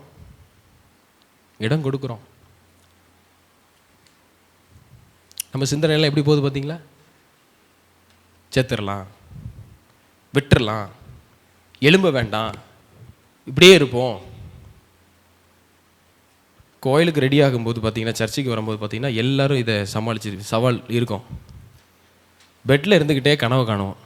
இத்தனை மணிக்கு எந்திரிச்சா, இத்தனை மணிக்கு குளிச்சா, இத்தனை மணிக்கு சாப்பிட்டா, இத்தனை மணிக்கு வண்டி ஸ்டார்ட் பண்ணால் இத்தனை மணிக்கு போயிடலான்னு எத்தனை பேர் அற்புதமான பொய் கனவை கண்டிருக்கிறீங்க? என்ன எப்படி நிறைய கண்டிருக்கீங்களோ? எத்தனை பேர் கண்டிருக்கோம்? அத்தனை மணிக்கு சாப்பிட்டா, அத்தனை மணிக்கு கிளம்புனா, அத்தனை மணிக்கு வண்டி ஸ்டார்ட் பண்ணா, அத்தனை மணிக்கு இங்கே வருவோமா அப்படின்னா 1 மணி நேரத்துக்கு மேலே லேட்டாக வந்திருப்போம். அந்த தீர்மானம்லாம் சும்மா குருட்டு, இப்படி இருதயத்தில் தானியில போல தீர்மானம் பண்ணுவோம். அப்படின்னா அதை அசை போட்டுக்கொண்டு அதை ஜபத்திலேயே வைத்து நாம் செய்யாவிடில் நம்மளால செய்ய முடியாது அப்படின்றத பார்க்குறோம். சரி, வேகமாக போகிறேன். அடுத்து என்ன பார்க்குறோம்? யாரிடம் இந்த விஷயத்தை யாரிடம் பார்த்தோம்ல? 1, உங்களுக்குள்ளே சொல்லிக்கொள்ளணும். 2வது தேவனிடத்தில் சொல்லணும். 3வது பிசாசுகிட்ட சொல்லணும். வராத, நெருங்காதன்னு சொல்லணும். வந்ததுக்கப்புறம் எப்போ தள்ளு அப்படின்னு எப்படி போவான்? அதான் வந்துட்டானே உள்ள ஆல்ரெடி. வந்ததுக்கப்புறம் போக மாட்டான். போக வைக்க முடியுமான்னா முடியும். அதுலேயும் வசனம் சொல்லிக் கொடுக்குற ஆண்டு நம்ம காப்பாற்றுறதுக்காக எவ்வளோ வசனம் வச்சுருக்காரு தெரியுமா? இந்த வகையான பிசாசானது உபவாசத்தினாலும் அன்றி, ஜபத்தினாலும் அன்றி விரட்ட முடியாது போட்டிருக்காரா? எல்லாம் மறந்துடுறோங்க நம்ம. அதனால தான் நம்ம இன்னும் இருளின் வாழ்க்கை அந்த காலத்திலே இருக்கிறோம். யோசிச்சு பாருங்க, நம்ம ஆண்டவர் எவ்வளவு ஞானமாக நம்மளை விளக்குறார். கடைசி விஷயமாக முதல்ல பார்த்தோம், இருள் என்னை விட்டு நீங்க வேண்டும் என்று சொன்னால் நான் தீர்மானம் செய்ய வேண்டும். இரண்டாவது சாகணுமா, சார்ந்து இருக்கணும். மூன்றாவது அறிக்கையிட வேண்டும். நான்காவதாக நான் விட்டு விலகுங்கள். எனக்குள் இருள் இருக்கும் என்று சொன்னால் என் இருளை, என் பாவத்தை நான் நீக்கணும்னு சொன்னா நான் முதலாவது அதை விட்டு வெளியில வரணும். எப்படி வரட்டும்? சரி வாசிப்போம், எப்படி வரட்டும் வாசிங்க பார்ப்போம். சங்கீதம் 1ஆம் அதிகாரம் முதல் வசனமே சொல்லுகிறது, சோதனைக்குரிய இடம் இருக்குன்னு தெரிஞ்சுச்சுன்னா அந்த இடத்தை விட்டு உடனே எஸ்கேப் ஆக பழகணும். வாசிப்போம், வாசிங்க. துன்மார்க்கருடைய ஆலோசனைகள் நடவாமலும் பாவிகளுடைய வழிகளிலே நில்லாமலும் பரியாசக்காரர் உட்காரும் இடத்தில் உட்காராமலும். எங்க உட்காரணுமோ அங்க உட்காரணும், எங்க உட்காரக்கூடாதோ அங்க உட்காரக்கூடாது, எங்க நிக்கணுமோ அங்க நிக்கணும், எங்க நிற்கக்கூடாது அங்கே நிற்கக்கூடாது. நானும் என்னுடைய நண்பரும் கல்லூரி முடிச்சு காலத்தில், பக்கம்தான், ரொம்ப ஒரு காலம்லாம் இல்லை, 4-5 வருஷம் முன்னாடி தான். அது ஒரு காலம் அப்படி சொல்லி சொல்லி பழகிட்டு, அது ஒரு காலத்தில் அப்படின்ட்டு ஒரு கடைக்கு வந்தோம், ஜூஸ் குடிக்கிறதுக்கு போனோம். கரெக்டாக ஃப்ரூட் ஜூஸ் சொல்லுவோம்ல, ஃப்ரெஷ்ஷாக நல்ல ஜூஸ். அந்த கடையை ஒட்டி ஒரு சந்தில் முக்கியமான ஜூஸ் கடை இருந்திருக்கு, நாங்கள் பார்க்கல. கரெக்டாக கல்லூரி முடிஞ்ச நேரம், நல்ல லீவு நேரம், நாங்கள் யதார்த்தமாக போயிட்டோம். ஈரோட்டில் தான், வேறு இங்கே இல்லை. யதார்த்தமாக நிற்கிறோம். ஒரு சர்ச்சு விசுவாசி ஒருத்தர் வர்றார். அது அந்த பக்கம் காங்கேயம் போகிற ரோடு, அதாவது ஆஃபீஸில் அந்த பக்கம் போகிறேன். அப்போ பார்த்துட்டேன். ஆனால் நாங்கள் உண்மையாகவே எங்கே வந்தோம், நீங்களாவது நம்புங்க, நான் உண்மையாக எங்கே வந்தேன், அந்த ஜூஸ், ஃப்ரெஷ் ஜூஸை குடிக்க வந்தேன். ரொம்ப நாளாக ஃப்ரெஷ்ஷாக இருந்த ஜூஸை குடிக்க வரல, குடிக்க வந்துருக்கோம். அவர் பார்த்துட்டு போயிட்டார். போயிட்டு ஃபோன் அடிக்கிறார், ஃபஸ்ட்டு எங்கே இருந்தீங்க சாயங்காலம், சொல்லுங்கண்ணா எப்படி இருக்கீங்க எல்லாம் விசாரிக்கிறேன். ஃபஸ்ட்டு எங்கே இருந்தீங்க, மறுபடியும் அதை கேட்குறாரு. புரியல, மறுபடியும் அதே கேட்குறாரு. நல்லா இருக்கீங்க கூட விசாரிக்காமல் கேட்டுக்கிட்டே இருக்காரு. இந்த மாதிரி ஜூஸ் கடையில் குடிச்சிட்டு ரயில்வே ஸ்டேஷன் பக்கத்தில் வரணும், அந்த பக்கம் தான் ஒரு கடை இருக்குது, சரிங்களா, ரயில்வே ஸ்டேஷன் பக்கத்தில் அப்படி நடந்து வந்துட்டுருக்கோம் அப்படின்னு சொல்கிறேன். உண்மையாகவே அங்கேருந்தா வரீங்களான்னு கேட்டார் ஒரு வார்த்தை. நான் சொன்னேன், ஆமாம், ஏன் நீங்கள் அப்படி நினைக்கிறீங்க, அது பக்கத்தில் தான் ஒரு முக்கியமான கடை இருக்குது அப்படின்னாரு. புரியவே இல்லை எனக்கு. அவர் சொல்லி கடைசியில் பேசி முடிக்கும் போது தான் தெரியுது, அவர் ஒயின் ஷாப்பை பற்றி பேசிகிட்டு இருக்கிறாரு அப்படின்ட்டு. சில நேரத்தில் நம்ம நிற்கிற இடம் தப்பாக இருக்கலாம். அதுக்காக அந்த இடத்துல ஜூஸ் கடை இருக்குன்னு நான் போனேன், தப்பு இல்லை. ஆனாலும் மற்றொரு பார்வை உடனே எப்படி இருக்கு, ஒருவேளை போயிருப்பாரோ. நம்மளை ரொம்ப பிடிச்சவங்க அதிகமாக சந்தேகப்படலாம், நம்மளை ரொம்ப பிடிக்காதவங்க அதை விட அதிகமாக சந்தேகப்படலாம். பட்டதுனால சொல்லலை, படக்கூடாதுன்னு சொல்ல வரேன். நிறைய நேரத்தில் இருளின் வாழ்க்கை இப்படியும் இருக்கும். இங்கே நிற்கக்கூடாதுன்னா அங்கே நிற்கக்கூடாதுங்க. இத்தனை பேர் பேசிகிட்டு இருக்காங்க, இவ்வளோ பேர் இருக்காங்கன்னா நிற்கக்கூடாது, போயிடணும். இல்லை அதனால் என்ன, நம்ம திமிர, நம்ம வார்த்தையெல்லாம் கொஞ்சம் அப்படி தடம் புரண்டு எப்படி சொல்லுவோம், யார் பார்த்தா எனக்கு என்னன்னு சொல்ல மாட்டோம், எவன் பார்த்தா எனக்கு என்னன்னு அப்படி நாக்கு கொஞ்சம் அப்படி வெளியே வந்துடும், அப்படி உடம்பெல்லாம் கொஞ்சம் பெருத்துரும், அப்படி கையை கொஞ்சம் முறுக்கிக்கும். ஆமாவா இல்லையா, ஃபஸ்ட்டு இவ்வளோ கரெக்டாக சொல்கிறீங்களே, ட்ரை பண்ணியிருக்கீங்களோ அப்படின்னே ஒரு கூட்டம் பார்க்குது என்னையா. யோசிச்சு பாருங்க, துன்மார்க்கருடைய ஆலோசனையில் நடவாமலும் பாவிகளுடைய வழிகளிலே நில்லாமலும். பரியாசக்காரர் உட்கார்ந்துருக்காரு, நான் உட்காரவே கூடாதுங்க. அடுத்த வாரத்துன்னு சொல்லுது, சோதனைக்குரிய இடம் அப்படி தான் இருக்கும். சில காஃபி ஷாப்லாம் போனீங்க அப்படின்னா, நகர்ப்புற வாழ்க்கையில் நீங்கள் ஒரு பார்த்துறீங்க அப்படின்னா, எந்திரிக்கவே மாட்டாங்க. ஒரே காஃபி டம்ளரை 1 மணி நேரம், இப்போலாம் அதை விட டைம் அதிகமாகி போச்சு, குடிக்கிறாங்க. ஏற்கனவே கோல்டு காஃபி தான் ஆர்டர் பண்ணுறது, அதாவது குளிர்பான காஃபின்னு சொல்லுவாங்க. அதையே குளிர வச்சுக்கிட்டு இருக்கிறது, உருட்டுவான். அதுக்கு ஒரு ஸ்டா வேறு, காப்பிக்கு எவையா ஸ்டா வச்சு குடிப்பான், ஒரு ஸ்டா வேறு போட்டு வச்சுட்டு உருட்டுறான். இருக்கக்கூடாதுன்னா இருக்கக்கூடாது தான். ஒரு டைலாக் சொல்கிறாங்கல்ல, நான்லாம் கேட்டிருக்கேன். பெண் ஒரு விஷயத்தில் வேண்டான்னு சொல்லிட்டு அதுக்கு பேர் என்னவா, பெண் ஒரு விஷயத்திற்கு வேண்டான்னு சொன்னால் அதுக்கு பேர் என்ன அர்த்தம், வேண்டாம் தான், அர்த்தம் தான், அர்த்தத்தை மட்டும்தான் இருக்கு. அது ஒரு காரணமாக தான் இருக்கே தவிர அது ஒரு காரணம்னு எடுக்க மாட்டேங்கிறோம். புரியுதா நான் சொல்றது? சோதனை நமக்கு வருதுன்னா அந்த இடத்துல நம்ம இருக்கவே கூடாது. தீர்மானம் பண்ணுங்க. என்னை சுற்றி நடக்கிறாங்க, ஐயோ சபையில் ஒரு குழப்பம் வருது, அரசியல் நடக்குது, போகக்கூடாது, நிற்காதீங்க, போயிட்டே இருங்க. அதான் சொல்லுவாங்க, வண்டி கேட்டு நட நட நட. ரொம்ப நாளாக எனக்கு இந்த டயலாக் பிடிக்காது, ஆனால் இப்போ வர வர பிடிச்சி போச்சு. இருக்கிற இடம் தெரியாமல் இருந்துக்கூடனா அப்படின்ட்டு. அது என்ன இருக்கிற இடம் தெரியாமல் நம்ம எப்படி இருக்க முடியும்? சரி, நம்ம உருவத்தை பற்றி நான் சொல்ல வரல, நம்மளுடைய பேச்சு, ஆக்டிவிட்டி, ஜாலியாக பழகிறது, பேசுகிறது இதெல்லாம் இருக்குது. இப்போ வர வர நாட்கள் வாழ்க்கையில் நடக்கிறத பார்த்தா இருக்கிற இடம் தெரியாமலே இருந்துக்கிடணுமோன்னு தோணுது. எப்படியெல்லாம் பயம் சாத்தான் கிளப்புறான்னு தெரியுதா உங்களுக்கு? இருக்கிற இடம் தெரியாமல் இருந்துக்கிடண்டா நான் கேட்டிருக்கேன். அப்படி சொல்கிறேன், இருக்கிற இடம் தெரியாமல் இருக்கணும்னு தோணுது. ஆனால் துன்மார்க்கனுக்கு இருக்கக்கூடிய இடமா இருக்கிறோம், பாவி என்ன இருக்குதுன்னா என் வாழ்க்கையில் இன்னும் இருள் எனக்கு அதிகரித்து கொடுக்கும் அப்படின்னு சொன்னால் அந்த இடத்துல இருக்கக்கூடாது. அது உங்களுடைய கிளாஸ் ரூமாக இருக்கலாம், நீங்கள் படிக்கிற கல்லூரி பள்ளிக்கூடமாக இருக்கலாம், வேலை செய்கிற ஸ்தலங்களாக இருக்கலாம், வெளியில் செல்லுகிற திருமண வாழ்க்கையாக இருக்கலாம். எந்த பந்தம் எங்கே சென்றாலும் சரி, சோதனைக்குரிய இடம் என்று தெரிந்தால் இருக்காதீங்க. வாசிப்போம், ஒரு வசனத்தை வாசிப்போம். நீதிமொழிகள் 4ஆம் அதிகாரம் வசனம் 14-15 என்ன சொல்லுது? துன்மார்க்கருடைய பாதையில் பிரவேசியாதே, தீயோருடைய வழியிலே நடவாத. நடக்கவும் கூடாது, போகவும் செய்யக்கூடாது. அதை வெறுத்து விட்டு அதன் வழியாய் போகாதே, அதை விட்டு விலகி கடந்து போ. இருக்கவே கூடாதுங்க, விட்டுட்டு போயிட்டே இருக்கணும். நீதிமொழிகள் 5:8 சொல்லுகிறது, உன் வழியை அவளுக்கு தூரப்படுத்து, அவளுடைய வீட்டின் வாசலை கிட்டி சேராதே. அவள்னா உடனே பெண்கள் நினைச்சிடாதீங்க, சரியா? அவள் வீட்டுக்கு போகக்கூடாது, ஐயோ பாஸ்ட் கண்டுபிடிச்சிட்டாரோ, அப்படி இல்லை. அவள்னா என்ன? பெண் தான். தீர்க்கதரிசனத்தை படிக்கும்போது ஸ்திரீன்னு வருது. ஆனால் இங்கே இந்த அவள் என்று சொல்லும் பொழுது பெண்ணை குறித்திருந்தாலும் இந்த அவள்னு சொல்லுகிற இந்த அவளாக இருக்கலாம், சரியா? ஒரு மொபைல் ஃபோனாக இருக்கலாம். நட்பு வைக்கக்கூடாதுன்னு நினச்சிக்கிட்டே நட்பு வச்சிட்டு இருக்க நண்பர்களாக இருக்கலாம். நல்லா கவனிக்கணும் இதெல்லாம். ஏன்னா கபிலன் கரெக்டு தானே? நிறைய பேர் விடணும்னு நினைப்பாங்க. நாங்கள் பேசிகிட்டு இருந்தோம் கபிலன் நானும், அதனால் அந்த பாயிண்ட் அவன்கிட்ட சொல்கிறேன். வேண்டாம், இந்த ஃப்ரெண்ட்ஸ் வேண்டாம் அப்படின்னு நினச்சிட்டு இருப்பாங்க. ஆனால் அவங்கக்கிட்ட நம்மளை அறியாமலே இன்னும் ஆழமான அதிகமாக பேச்சுக்கள், ஆழமான கருத்துக்கள் எல்லாம் பகிர்ந்து கொண்டு இருந்துட்டு இருப்போம். கடைசியில் தான் தெரியும், குத்திரம் பாரு முதுகுல, அடே அப்பா. எப்போ தெரியும்? இறுதியில் தெரியும். அப்போவும் நம்ம இருளில் தான் இருப்போன்றதை மறந்துடாதீங்க. இருள் மோசமான ஒன்று. தூக்கத்தை விரும்புங்க, நல்லா இல்லைன்னு சொல்ல வரல, நல்லது இல்லைன்னு சொல்ல வரல. ரெஸ்ட் எடுக்க வேண்டிய நேரத்தில் அந்த தூக்கம் வேணும். அப்படின்னா இருள் நமக்கு பிடிக்கும். அதுக்கப்புறம் எப்படா காலையில் விடியும், எப்போ எந்திரிக்கலாம், எப்போ அடுத்த வேலை செய்யலாம் அப்படின்னு நினைக்கணும். இருளை விரும்பாதவர்களாக நாம் இருக்கணும் என்பதை மறக்க வேண்டாம். அடுத்த விஷயம் பார்க்கும்போது சோதனைக்குரிய நண்பர்கள். சற்று வேகமாக போகிறேன். சோதனைக்குரிய நண்பர்கள் இருக்காங்கன்னா எஸ்கேப் ஃப்ரம் தேம். எஸ்கேப் ஆயிடணுங்க. சோதனைக்குரிய நண்பர்கள் நிறைய பேர் சொல்லிட்டு இதில் விழுந்துக்கிட்டு கிடக்காங்க. எனக்கு அதான் கஷ்டமாக இருக்குது சில நேரத்தில்.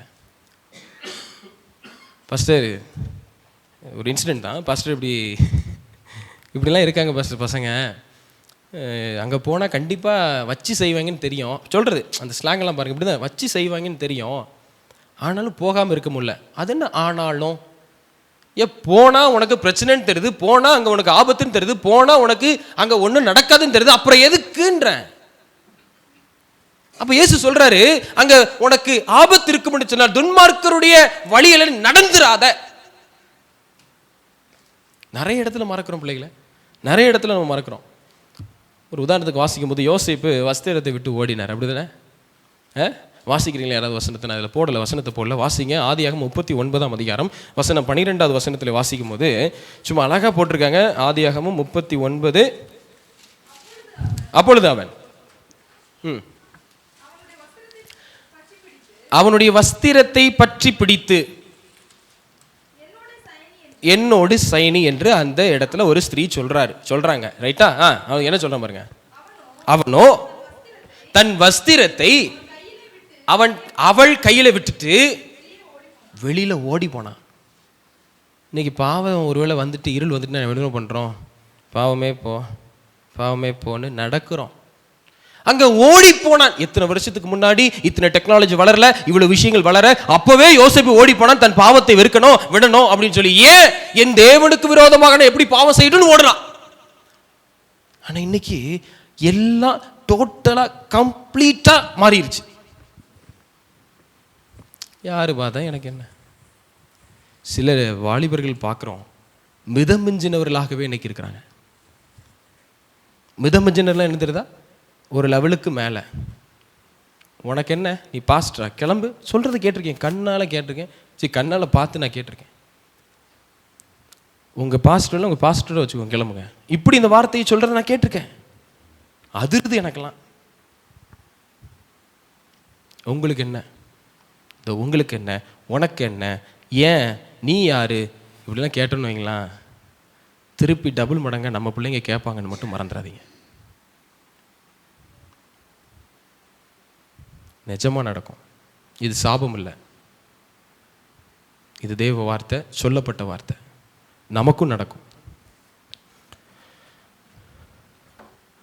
மால்கன் மாக்ரிட்ஜ், இது கொஞ்சம் வித்தியாசமான நபர் தான். இந்த நபர் பிரெஞ்சு தேசத்தை சார்ந்தவர்.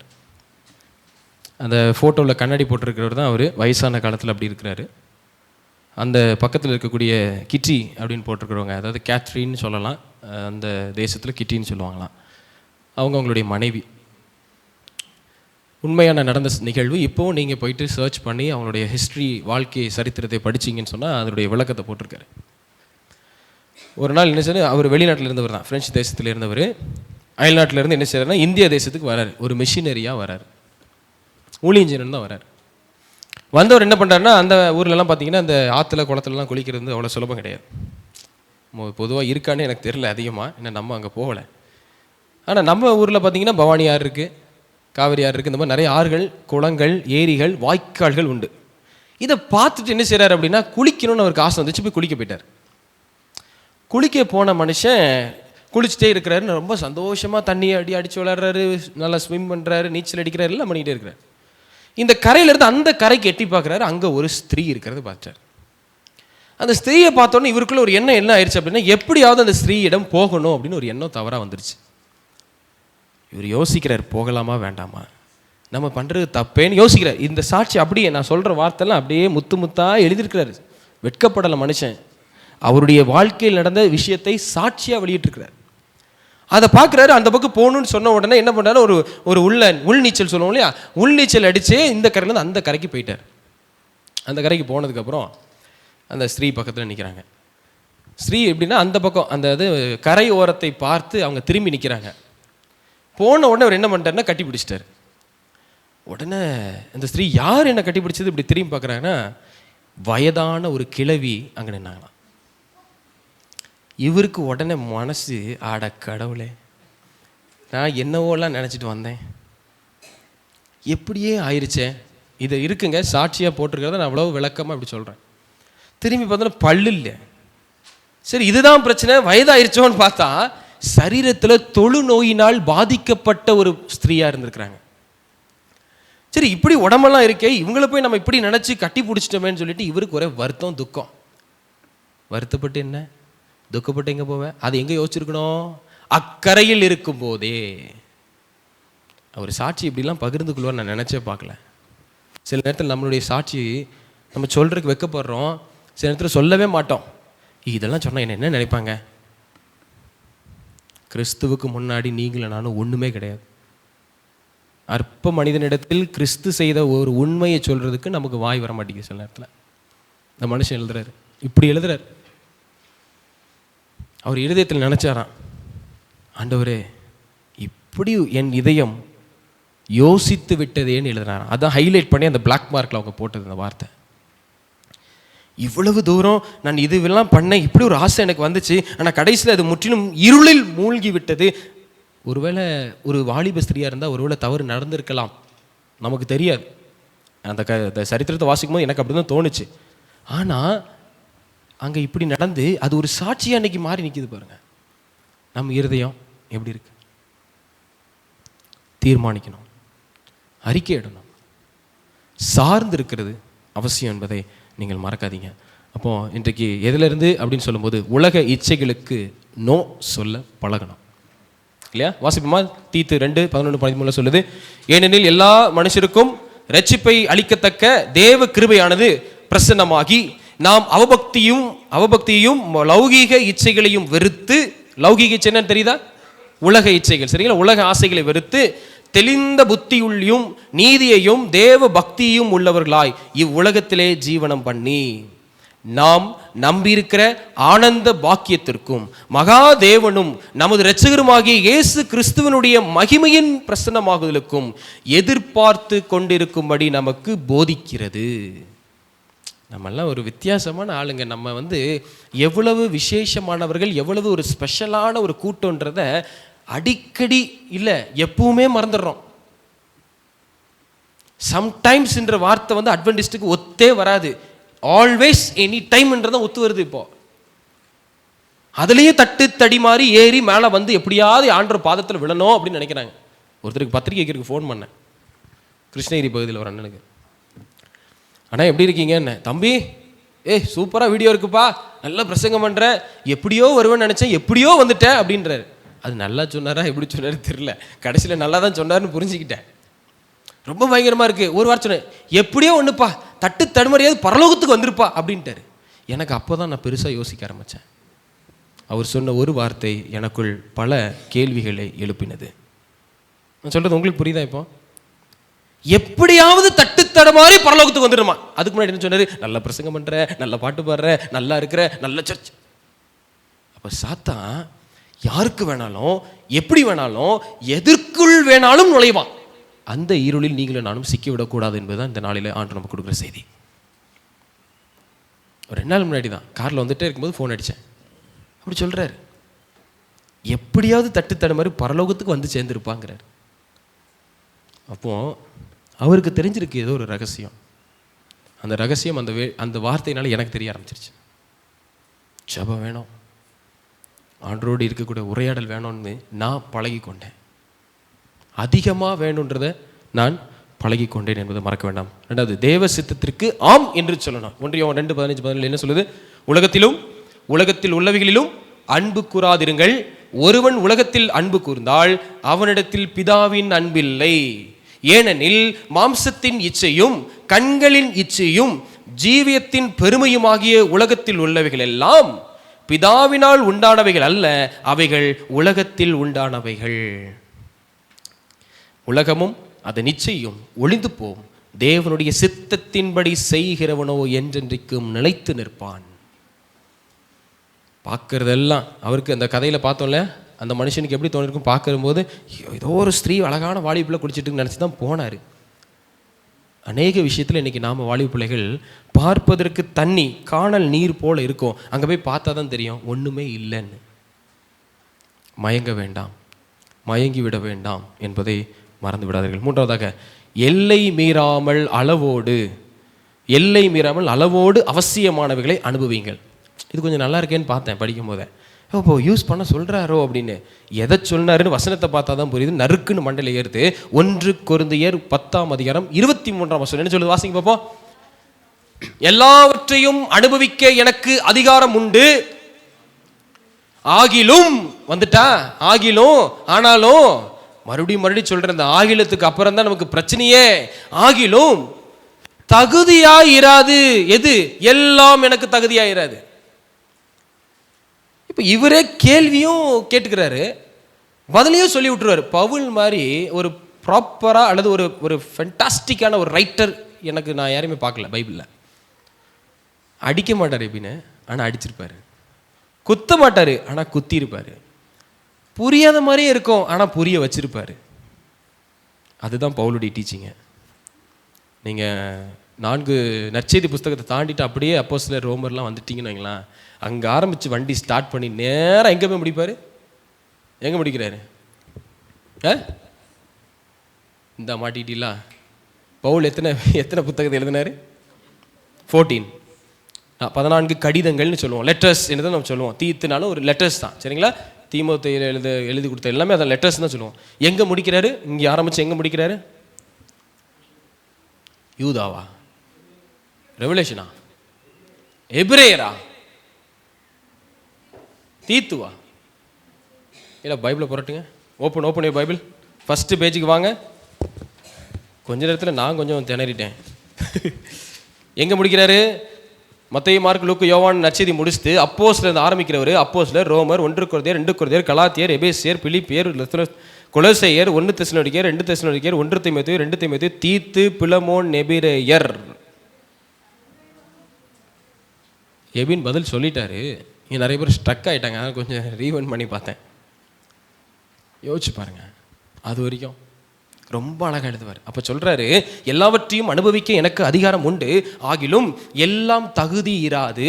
எல்லாவற்றையும் அனுபவிக்க எனக்கு அதிகாரம் உண்டு, ஆகிலும் எல்லாம் பக்தி விருத்தியை உண்டாக்காது. அது என்னங்க பக்தி விருத்தி? வாட் இஸ் பக்தி விருத்தி? ஒரு விஷயத்தை நான் செய்கிறேன் அப்படின்னா என்னுடைய வாழ்க்கையில் அது பிரயோஜனமாக இருக்குதா? ஆவிக்குரிய வாழ்க்கைக்கு அது மிகுந்த தகுதி இருக்குதான்னு பார்க்கணுமாமா. அது பக்தி விருத்தி எனக்கு உண்டாக்கும் என்று சொன்னால் நீ அதை பண்ணு. இல்லையா படம் பார்க்காத, இல்லையா அந்த இடத்துக்கு போகாத, இல்லையா அவளை பார்க்காத, அவனை பார்க்காத, இதை செய்யாத, அதை செய்யாத, வாட் எவர் என்னென்ன உங்களுக்கு தோணுதோ அத்தனையும் அங்கே போட்டு பேசிட்டார். இதை செஞ்சா ஆவிக்குரிய ரீதியாக நான் வளருகிறேன் என்று சொன்னால் 4 மணி நேரம் என்ன 10 மணி நேரம் கூட படம் பாரு, உன்னை யாரும் கேட்க மாட்டாங்க. Nobody will answer, nobody will question you. யாரும் கேட்க மாட்டாங்க. ஆனால் அதை பார்த்தனால எனக்கு 1 பைசாவுக்கு கூட 5 பைசாவுக்கு கூட பிரயோஜனம் இல்லைன்னா பார்க்கக்கூடாது. அது எதுவாக இருந்தாலும் சரி, நமக்கு எழுதி வைத்திருக்கிற பாடம் இதுதான். 1 கொரிந்தியர் 6:12 சொல்லுது, எல்லாவற்றையும் அனுபவிக்க எனக்கு அதிகாரம் உண்டு, ஆகிலும் எல்லாம் தகுதியாயிராது. எல்லாவற்றையும் அனுபவிக்க எனக்கு அதிகாரம் உண்டு, ஆகிலும் நான் ஒன்றிற்கும் அடிமைப்பட மாட்டேன். அவர் சொல்றாரு, எப்போ எனக்கு இருக்குது எல்லாத்தையும் நான் அனுபவிக்கிறேன், ஆனால் எதிலையும் நான் என்ன பண்ண மாட்டேன்னா அடிமைத்தனத்துக்குள் செல்ல மாட்டேன்னு எழுதியிருக்கிறார். நம்ம எல்லாத்தையும் அனுபவிச்சுட்டு அடிமைத்தனத்தெல்லாம் கிடப்போம், கிடக்குறோம். யோசிச்சு பாருங்க. இன்னைக்கு 4வதாக இன்னும் 2 விஷயம். தேவ ஜனத்துடன் ஐக்கியமாக இருந்தோம் அப்படின்னா இருளிலிருந்து நம்மளை நீக்கலாம். 2 தீமோத்தேயு 2:22 என்ன சொல்லுது? அன்றியும் பாலியத்திற்குரிய இச்சைகளுக்கு நீ விலகியோடி சுத்த இருதயத்தோடு கர்த்தரை தொழுது கொள்ளுவர்களுடனே நீதியையும் விசுவாசத்தையும் அன்பையும் சமாதானத்தையும் அடையும்படி நாடு. இந்த நீதி, விசுவாசம், அன்பு, சமாதானம் இது எங்க கிடைக்கும்? திருச்சபையில் வந்தா தான் கிடைக்கும். ஏங்க வாங்க கோயிலுக்கு வாங்க, ஏங்க டைம் ஆயிடுச்சுங்க, ஏங்க எந்திரிங்க, ஏங்க டைம் ஆயிடுன்னு சொல்றாங்களே, எதுக்கு சொல்றாங்க? பிரசங்கம் 11:30 தானே ஆரம்பிக்குது, 11:30 வந்தா போதும். என்ன போய் கரெக்டா? மாற்றங்கள் வரலன்னா மாற்றங்கள் நடக்காது. மனம் இருந்தால் மார்க்கம் உண்டு, தூக்கி குப்பையில் தான் போடணும். அதை நல்ல வார்த்தை தான், குப்பையில் போடுற அளவுக்கு வச்சுட்டோன்றதுக்காக தான் அப்படி நான் சொன்னேன். 9:15 பாட்டுக்கூட்டம். இதை பார்த்துட்டு இருக்கிற எல்லா சபையினருக்கும் சொல்கிறேன், 9:15 பாட்டம் கூட்டினா 9:15 9:10 வந்துடணும். பாட்டு பாடுற அந்த குழுவினர்கள் 9 மணிக்கெலாம் வந்துடணும். அந்த ப்ரிப்பேர்டா அந்த ஆயத்தம் சொல்லுவோம். வெள்ளிக்கிழமை ஆயத்த நாள், ஆயத்த நாளிலே ஆண்டவரை தொழுது கொள்ள வந்திருக்கிற பிள்ளைகளே சொல்லி என்ன பிரயோஜனம்? அந்த பிள்ளைகளே அப்படி தானே வருது. சம்டைம்ஸ் சில நேரத்தில் we are forgetting, நம்ம மறக்கிறோம் அந்த முக்கியத்துவம். எந்த சர்ச்சிலேயாவது ஆயத்த நாள்லாம் கிடக்கா வச்சுருக்காங்க, எதுக்குன்னு தெரில. பட் நமக்கு இருக்கும்போது அதை எவ்வளோ கேர்ஃபுல்லாக அதுக்கு ப்ரிப்பேர்டு, அந்த ஆயத்தம் அப்படியே வரணும். காலேஜில் அந்த 5 மணி ஆன உடனே ஃப்ரைடேலாம் சீக்கிரம் விட்டுருவாங்க. ஆஃப் டே தான் சில நேரத்தில் காலேஜ் எங்களுக்கு இருக்கும், விட்டுருவாங்க. மாஸ்டர் ஸ்டூடெண்ட்ஸ்லாம் ஃப்ரைடே லீவ் விட்டுருவாங்க, வெள்ளிக்கிழமை லீவே வந்துடும், ப்ராஜெக்ட் டைம்னு சொல்லுவாங்க. அந்த நேரத்தில் நாங்கள் ரிசர்ச்லாம் பண்ணணும். 3 மணிக்கு கத்த ஆரம்பிப்போம். ஒருத்தன் பாத்ரூமில் குடிச்சிக்கிட்டே சோப்பு தூக்கி போடுறாம்மா, அப்படியே அடுத்த ரூம் போது அயன் பாக்ஸ் எடுத்துகிட்டு வாடா டைம் ஆயிடுச்சுடாம்மா.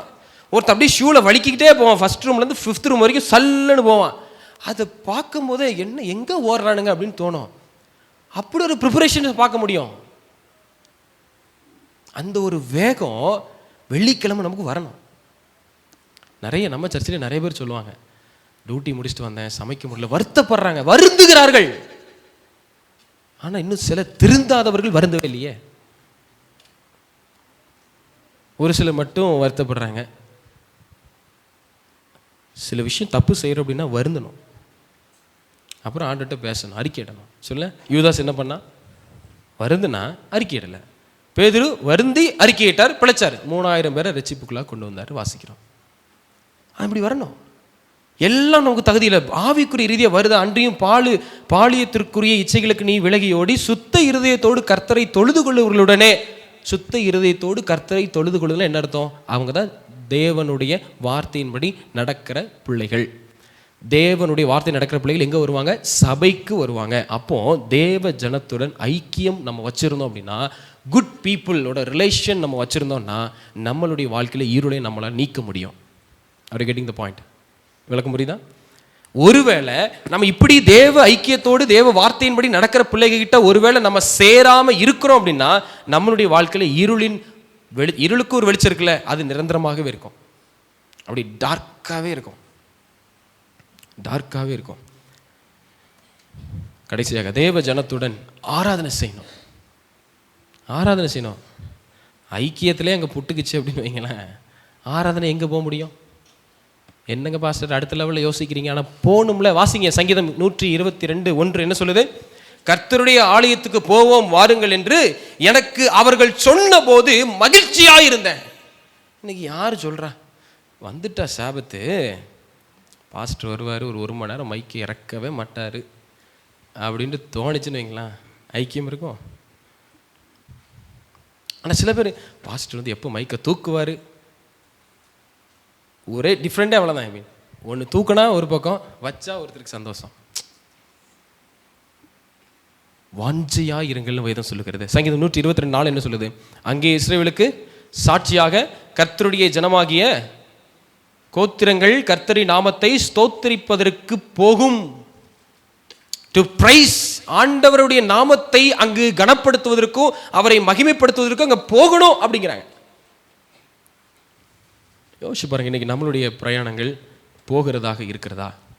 கடைசி வார்த்தை பார்க்கும்போது, இயேசுவின் வருகை வரைக்கும் பரிசுத்தத்திலும் நீதியிலும் வளர நாம் எதிர்நீச்சல் போட்டு கொண்டே இருக்க வேண்டும். எத்தனை பேருக்கு நீச்சல் தெரியும்? என்ன கை அவ்வளோதானா? எத்தனை நீச்சல் தெரியும்? ஆனால் ஆண்டு இந்த நீச்சலை கேட்கவே இல்லை. கை தூக்கி போட்டுருங்க. ஏன் பாஸ்டர் நீங்களே கை தூக்க வச்சுட்டு இறக்கவே என்ன நடக்குது?